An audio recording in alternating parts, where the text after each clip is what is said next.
Sophie the Awesome, Chapter 3. As third graders, Sophie's class got to walk through the halls alone. This was a privilege, Miss Moffley told them. It made Sophie feel very grown up and a little less boring, but only a little. Sophie especially liked to be the line leader. Too bad it was Jack's turn this week. She really could have been awesome at leading the line. Plus, Jack could be so slow, and Sophie could not wait to get to music and be awesome at that. It was all she could do to not say, hurry up, hurry up. Sorry. Sophie knew that it would not be easy to be awesome at music, mostly because of one thing, a thing called mouthing the words. Sophie used to try to sing aloud. She would close her eyes and open her mouth and hope the right sound would come out.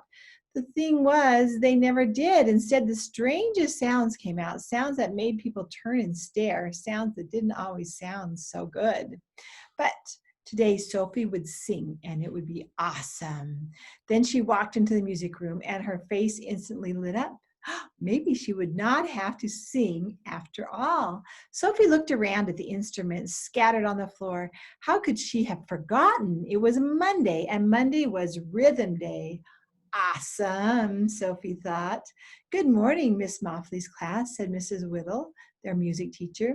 She had a blouse with a very big, pink, very floppy bow.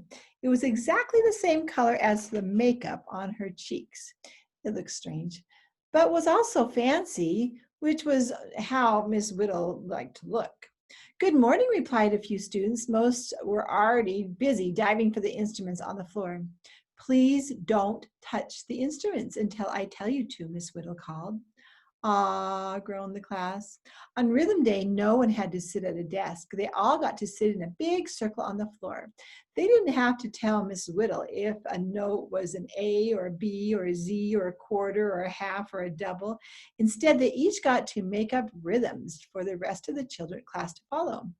And they got to play all kinds of awesome instruments: bells, maracas, and triangles and cymbals, and sand blocks and tambourines and tom-toms and castanets and claves. And best of all, they didn't have to sing. Sophie scooted down in front of the biggest, most awesome tambourine in the room. This was just what she needed. Are you ready to make rhythms? Trilled Miss Whittle. Yay, the whole class cheered. Then let's get started, the teacher said. Who would like to be first? Sophie's hand was already up in the waving. Oh, she called. She couldn't help it. Oh, Miss Whittle, pick me. Of course, Mrs. Whittle didn't. Mrs. Whittle liked kids to make musical noise, but she did not like them to talk much. Mindy, she said, casting a quick look at Sophie, thank you for quietly raising your hand. Please give us a rhythm to follow. Mindy sat up straight and smiled. Sophie just rolled her eyes. Then Mindy held up a bright, shiny triangle and tapped out a gentle ting, ting, ting-a-ling, a ling, ting. Very nice, Miss Whittle nodded. She raised her arm like a conductor. This was her sign for the rest of the class to follow. She closed her eyes, and a one, and a two, and a clang, clang, clang, clang, clang went the Sophie on her tambourine, feeling especially awesome. Mrs. Whittle's eyes flew open. What was that? Archie? Toby? She turned to the usual suspects in the class and frowned. Wasn't me, said Toby, pointing to his drum. That was Sophie M., piped up Mindy, matter-of-factly, and it wasn't even right. Grrr, Sophie wanted to growl at her very much. Sophie, said Mrs. Whittle. She shook her head.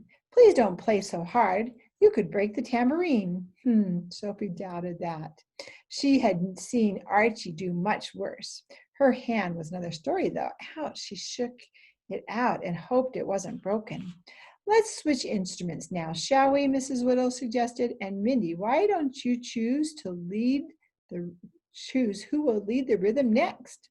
The kids sat down with their instruments, and a few raised their hands, hoping Mindy would pick them.